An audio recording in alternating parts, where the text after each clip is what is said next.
میرا سوال آپ سے یہ ہے کہ مجھے کئی دوست ملے جن میں سے کچھ سیاہ ہیں اور کچھ سنی.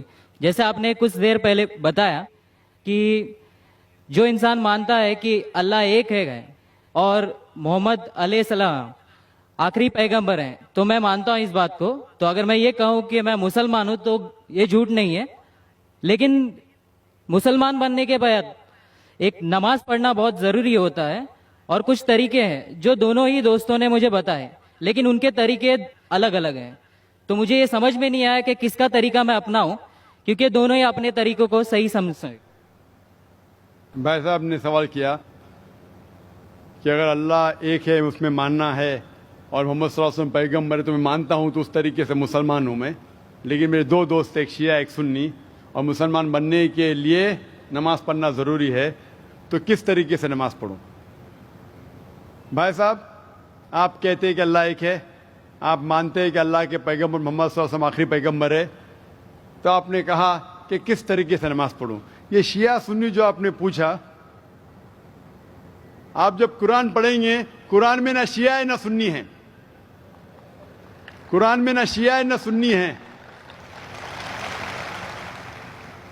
قرآن شریف میں کہا گیا ہے سورہ عمران میں سورہ نمبر 3 آیت نمبر 103 میں وَاعْتَصِمُوا بِحَبْلِ اللَّهِ جَمِيعًا وَلَا تَفَرَّقُوا, کہ آپ آپس میں اکٹھا ہو کے اللہ کی رسی کو مضبوطی سے پکڑو. اللہ کی رسی ہے قرآن اور صحیح حدیث. تو آپ دیکھیں قرآن میں کیا لکھا ہے اور اللہ کے رسول کے صحیح حدیث میں کیا لکھا ہے. تو جو بھی آپ سے کچھ کہتا ہے اگر قرآن اور صحیح حدیث کے مطابق ہے آپ اس کی بات مانو. جو ذاکر کہتا ہے وہ بھی کچھ اہم نہیں اسلام میں, ذاکر اسلام میں زیرو ہے. جو ذاکر کہتا ہے وہ بات ماننا ضروری نہیں, لیکن جب میں قرآن کا حوالہ دیا تو آپ کو قرآن کی بات ماننا فرض ہے. جب میں صحیح حدیث کا حوالہ دیا تو آپ کو صحیح حدیث کی بات ماننا ضروری ہے.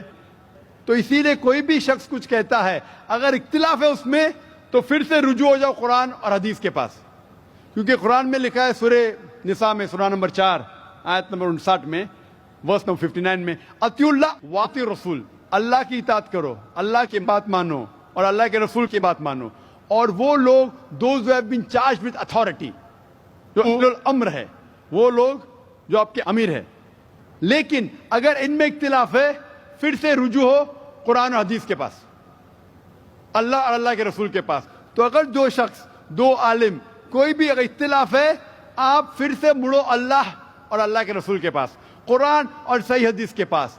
پھر دیکھو کہ کون سا دوست, کون سا مسلم, کون سا عالم, کون سا مولانا قرآن اور صحیح حدیث کے مطابق کہہ رہا ہے. آپ سمجھے؟ تو اس سے پتا چلے گا کہ کیا صحیح ہے. آپ بولتے ہیں کہ نماز پڑھنے کے طریقے میں اختلاف ہے, شروع میں کم از کم جو یکساں ہے وہ تو شروع کرو.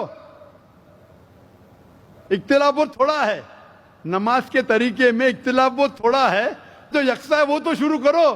اگر آپ مسلمان بننا چاہتے ہیں تو اتنا وقت کیوں لے رہے؟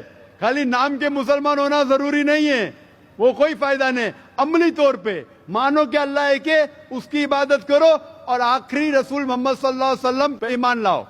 اور اس کے بعد پھر تحقیق کرو آپ کے دو دوست لوگ جو بول رہے قرآن سے کون میچ کرتا ہے, صحیح حدیث سے کون میچ کرتا ہے. کیونکہ اللہ کے رسول فرماتے, صحیح بخاری کی حدیث ہے, اس طریقے سے نماز پڑھو جس طریقے سے آپ نے مجھے دیکھا. تو جو صحیح حدیث سے ثابت ہے, قرآن اور صحیح حدیث سے, اس طریقے سے نماز پڑھو. لیکن اگر 19-20 فرق ہے, کم از کم جو یکساں ہے وہ تو شروع کرو. اختلافی باتوں پہ تحقیق کرو, انشاءاللہ پتہ لگ جائیں گا آپ کو کیا صحیح ہے. تو انشاءاللہ ابھی آپ صرف نام کے مسلمان مت نہ ہو, عملی طور کے اوپر مانو کہ اللہ ایک ہے اور اللہ کے رسول محمد صلی اللہ علیہ وسلم آخری پیغمبر ہے. Hope that answers the question.